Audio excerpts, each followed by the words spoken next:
You know the phrase, I mean, you've almost certainly heard it. Oh, yeah. Everybody has. Right. And depending on who you are, you might have even had it directed at you, like in a moment of total vulnerability. Usually when you're already exhausted. Exactly. You're expressing frustration or you're justifiably angry about something and someone just, you know, waves a hand and dismisses this entirely valid emotion by saying, oh, it's just PMS. It is, honestly, it's woven so deeply into our cultural fabric that we barely even register the damage it does anymore. We just use it as a punchline. Right, to invalidate a completely legitimate emotion. Exactly. Yeah. But the danger there amplifies exponentially when that exact same cultural minimization, that dismissal, bleeds over into the medical field. Which happens, sadly, way more often than we'd like to admit. Way more often. And that systemic dismissal is exactly what we're confronting on today's deep dive. We've actually gained access to this incredibly detailed set of clinical notes. From coping and healing counseling, right? Yes, exactly.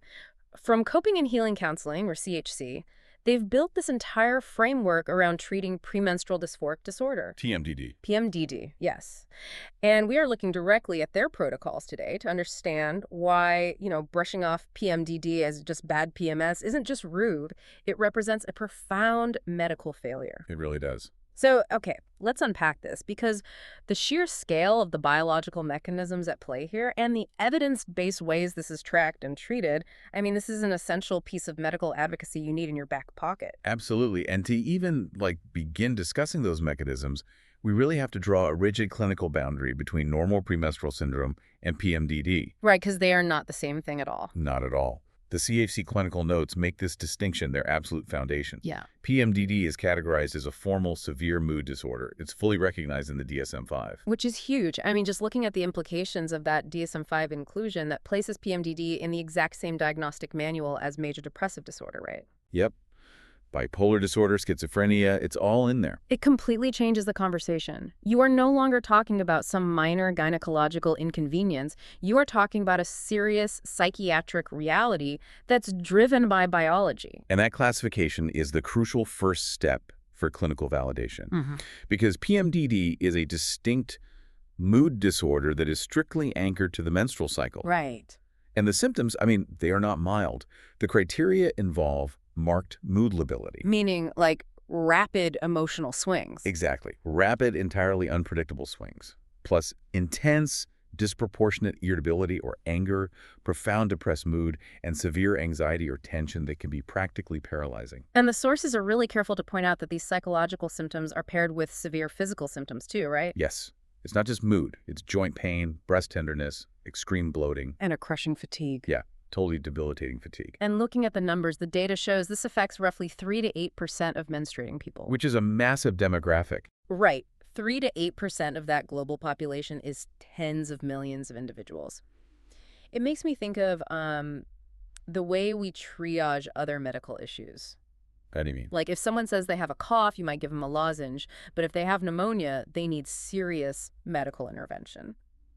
So is calling PMDD bad PMS essentially the equivalent of calling pneumonia a bad cough? I mean, that captures the disparity in severity perfectly. But what's fascinating here is that a more accurate way to look at the underlying mechanism is actually like an allergic reaction. Wait, really? An allergy? Sort of, yeah. The hormones themselves during the menstrual cycle aren't bad or diseased. The brain is just highly atypically sensitive to their fluctuation. Oh, wow. Good. So when you lump PMDD in with PMS, you are entirely stripping away that clinical urgency. Getting recognized in the DSM-5 wasn't just some academic labeling exercise. It forces doctors to take it seriously. Exactly. Yeah. It forces the medical community to acknowledge that the brain's reaction to these normal hormonal shifts requires targeted, specialized intervention, not just, a heating pad and some ibuprofen. Right, because the suffering becomes undeniable when you look at the lived reality of these patients, which is documented all over these clinical notes. Devastating to read. It really is. And the distinguishing factor, the thing that separates PMDD from, say, generalized depression or anxiety is the strict timing. Right. It is entirely anchored to the luteal phase. Yes, the luteal phase, that's the window of time right after ovulation and before menses begins. Right. What defines PMDD is that these severe symptoms, the mood lability, the joint pain, the despair we talked about, they emerge consistently during this specific luteal window. And then they just go away.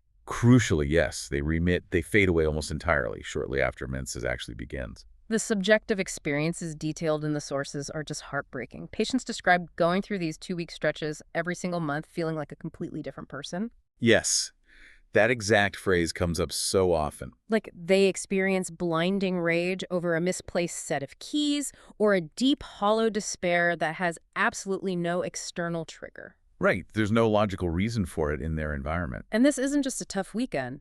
The diagnostic criteria require that there is meaningful functional impairment occurring in most cycles over the past year. And we have to really pause and consider what functional impairment means in a practical sense. Right. It means an inability to maintain your baseline performance at work. It means withdrawing from your partner or snapping at your children. Or canceling every single social obligation. Exactly. I mean, imagine trying to build a career trajectory or sustain a marriage when the ground falls out from under your personality for up to 14 days every single month. Wait, so this is almost like a Jekyll and Hyde scenario governed by a calendar. That's a really good way to put it. How can a person possibly maintain their career or relationships if their personality is hijacked for up to 2 weeks every single month? The compounding trauma of that must be immense. It's a constant cycle of destruction and repair. Yeah, you spend 2 weeks dismantling your life, and then the next 2 weeks frantically apologizing and trying to rebuild it, only for the cycle to just start all over again. But that rapid relief you mentioned earlier, Yeah. the fact that the despair lifts right after menses begins, that is incredibly significant. Right. Because the sudden drop-off in symptoms isn't a quirk. It is the definitive biological signature. It tells a practitioner that the mood disorder is intrinsically linked to the hormonal drop that triggers menstruation. Which brings us to the actual mechanics of getting a diagnosis. If that strip cyclical pattern is the defining feature, identifying it requires rigorous proof. Oh, highly rigorous. And according to the clinical notes from CHC, diagnosing PMDD is notoriously difficult in a standard primary care setting. Because it requires a level of data collection that goes way beyond a typical 15-minute doctor's visit. A patient simply sitting on an exam table and saying, "I feel terrible before my period," is not enough. Right, the clinical guidelines are explicit about that. Yes, retrospective self-report alone is completely insufficient for a PMDD diagnosis. Here's where it gets really interesting to me. We fundamentally misunderstand how human memory works when it comes to our own emotional states. How so? Well, relying on memory for our moods is notoriously flawed. Yeah. It's like trying to remember exactly how much it rained last month instead of putting out a rain gauge every single day. That is a great analogy. Why is human memory not enough for a doctor to just take a patient's word for it? Like, we suffer from state-dependent memory, right? Exactly. State-dependent memory is huge here. When you are feeling great in your follicular phase, it's biologically difficult to accurately recall the absolute depths of your luteal despair. And vice versa, I imagine. Right. And a clinician cannot simply take the patient's retrospective word for it, not because they doubt the suffering, but because PMDD perfectly mimics other severe disorders. Oh, like generalized anxiety. Yes, or major depressive disorder, which can also fluctuate naturally. So to justify the highly specific treatments for PMDD, a clinician has to mathematically prove that the distress is locked exclusively to the luteal phase. So they have to prove it's not just a generalized disorder getting a little worse during a period. Precisely. That's why diagnosis legally and medically requires prospective symptom tracking across at least 2 full menstrual cycles. 2 full cycles. Wow. Yep. The CHC protocols specifically highlight the use of validated tools like the DRSP. The daily record of severity of problems. That's the one. Which acts as that daily rain gauge we were talking about. Exactly. It requires the patient to document their physical and emotional states every single day in real time. Then the clinician maps that objective symptom data against the patient's biological cycle. And you need that mathematical correlation over 60 days to officially confirm it. That is the only way. That is heavy detective work. I mean, you and your doctor are building a rigorous data set to solve the mystery of your own neurobiology. It's a lot of work, but it's necessary. But let's say you do the work. You fill out the DRSP, you track the data for 2 cycles, the map aligns perfectly, and boom, you have PMDD. What is the action plan? Yeah. Because if we are dealing with a severe DSM-5 validated disorder, the treatment arsenal has to be far more robust than the generic drink some tea and take a bath Right. advice you see online. Oh, completely. The clinical notes detail a highly targeted multi-tiered approach. Now, they do mention lifestyle Like interventions. sleep regularity and Right, exercise. sleep, routine exercise, stress management techniques, and reducing alcohol intake. Hmm. But there is a massive clinical caveat attached to those lifestyle changes. Yeah, the sources explicitly state they are useful adjuncts, but they are typically not sufficient on their own. Exactly. They build a healthier physiological foundation, but they cannot cure the underlying neurobiological reaction to the hormonal shift. So, what does this all mean? It sounds like if a doctor just tells a patient to do yoga and reduce stress, they're actually shortchanging them of evidence-based medical care, right? Yes, they are failing to provide the standard of care for a recognized psychiatric disorder. So let's look at the actual treatment plan, the psychological side first. Yep. The sources highlight cognitive behavioral therapy, or CBT, but it's not just standard talk therapy, is it? No, the CBT must be specifically adapted for cycle-locked mood disorders. Because standard CBT focuses on challenging irrational thoughts. Right, but with PMDD, the therapist and patient have to acknowledge the biological reality of the luteal phase. You can't just think your way out of a hormonal cascade. That makes total sense. You can't outthink a hormone. Exactly. So adapted CBT involves anticipatory coping preparing strategies for when the biological shift happens and practicing radical acceptance of that physiological state. Wow, okay. But what about the medical side? Because we are dealing with a profound biological trigger here. The pharmacology is where this condition really proves how unique it is. SSRIs are a primary evidence-based treatment. But for PMDD, they can be prescribed in a highly unusual way. Right, I was reading this.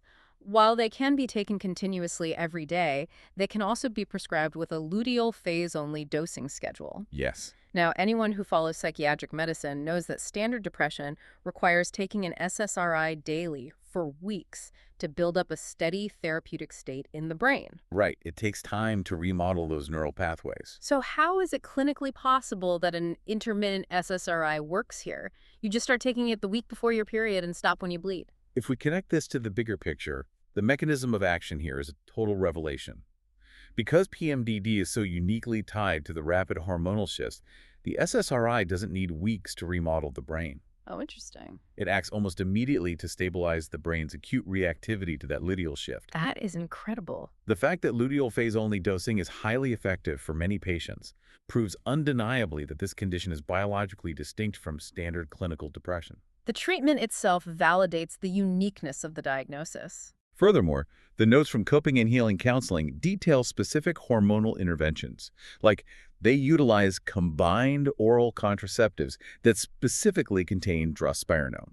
And drospirenone is a very specific synthetic progestin, right? Like it functions differently than older birth control pills. It does. It has unique properties that really help mitigate the extreme fluid retention and physiological bloating that drive the physical symptoms of PMDD, while also stabilizing the hormonal baseline.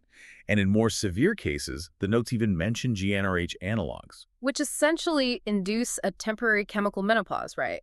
Like they pause the menstrual cycle entirely to stop the hormonal fluctuations at their source. Exactly.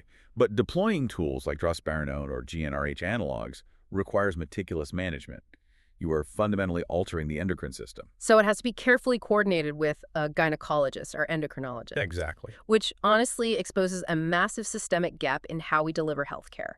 And it brings us to why the coping and healing counseling model is so vital to study. Because knowing the correct CBT protocol or the luteal phase dosing schedule is completely useless if you can't find a provider who understands how to orchestrate all of it together. Exactly. If primary care is routinely missing this, where do patients go? This is why specialized interdisciplinary practices are really the only sustainable solution.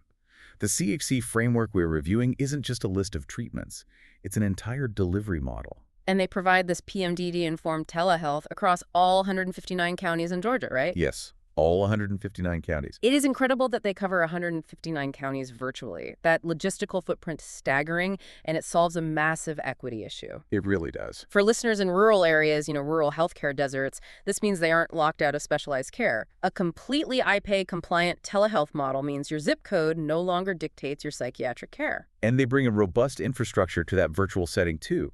CHC utilizes a highly diverse, culturally competent team of over 15 licensed therapists. Wow. So we're talking clinical social workers, professional counselors, Marriage and family therapists. Right. LCSWs, LPCs, LMFTs. Yep. They don't just treat the individual in a vacuum either.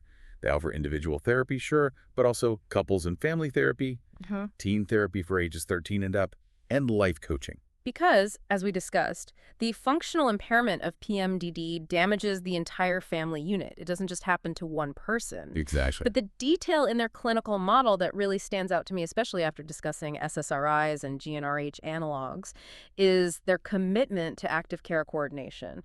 How crucial is CHC's step of actively coordinating with the patient's medical providers? Oh, it's absolutely essential that interdisciplinary communication is the gold standard for complex conditions. Because PMDD sits precisely at the intersection of mental health, like therapy and CBT, and physical health, like gynecology and pharmacotherapy. Right, you can't treat it in isolation. No, care cannot happen in silos. You have psychological trauma that requires specialized CBT, but a biological root cause that requires a medical doctor. If those providers operate in isolated silos, the patient ends up having to manage their own complex care, which is overwhelming on a good day. CHC's model of bridging that gap ensures the therapeutic and medical strategies are pulling in the exact same direction. They are essentially building a cohesive wraparound care team for the patient, and they are doing it in a way that actually acknowledges the financial barriers of the healthcare system. Which is so rare. It is. Specialized interdisciplinary care usually comes with an astronomical out-of-pocket price tag, but CHC is actually in network with major insurance providers. We're talking Aetna, Cigna, Blue Cross Blue Shield, United Healthcare, Humana. And their copays generally sit between like $10 and $40. And critically, for patients on Medicaid, the copay is $0. $0. A $0 copay for a multi-tiered PMDD-informed therapeutic approach, that completely dismantles a barrier to entry. I mean, evidence-based treatment for a severe mood disorder cannot be treated as a luxury good. It validates the patient's right to accessible, targeted care, regardless of their economic status. Exactly. So let's pull all these threads together as we wrap up, because the sheer density of this clinical framework is exactly what patients need to advocate for themselves. Right. To summarize, PMDD is emphatically not just PMS. No. It is a serious DSM-5 recognized psychiatric mood disorder driven by an atypical neurological sensitivity to the normal hormonal fluctuations of the luteal phase. And because of that biological reality, we cannot rely on memory to diagnose it. It requires the rigor of prospective, daily tracking. Using tools like the DRSP to mathematically prove the correlation over at least 2 cycles. Right. And once that data proves the cycle, the treatment requires an aggressive, specialized approach. Adapted CBT, luteal phase SSRI dosing, targeted hormonal suppression. And securing that care requires providers who don't operate in silos, which is exactly why providers like coping and healing counseling are making it accessible and fundamentally changing the landscape of treatment in states like Georgia. It is a profound shift from systemic dismissal to precise, validated medical intervention. It truly is. But before we sign off on this deep dive, there is one philosophical thread running through these clinical notes that I really cannot shake. Oh, what's that? It goes back to that concept we discussed earlier, state-dependent memory. You know, the idea that our retrospective memory of our own emotions is utterly unreliable once our biological state shifts. It really challenges our perception of cognitive control, doesn't it? It does. And I want to leave you, the listener, with this thought to mull over long after you finish listening. If our memories of our own emotional depths are erased or distorted simply because our hormones shifted, if a cyclic biological tide can quite literally make us feel like an entirely different person for 2 weeks every month, altering how we love, how we work, and how we view the entire world, then where does our true baseline identity actually reside? Wow. How much of the personality we claim as who we are is really just a temporary reflection of the neurobiological phase we happen to be surviving today? That is a haunting, deeply scientific question. I mean, we like to think of our minds as completely separate from our bodies, but we are undeniably tethered to our biology. We really, really are. Well, if you or someone you love in Georgia is trapped in this cycle and needs interdisciplinary support, you have options. You can explore CHC's telehealth resources at cheektherapy.com or give them a call at 404-832-0102. Definitely reach out. Don't accept casual dismissals of your health. Keep tracking your data, keep advocating for your baseline, and keep learning. Thank you so much for joining us on this deep dive.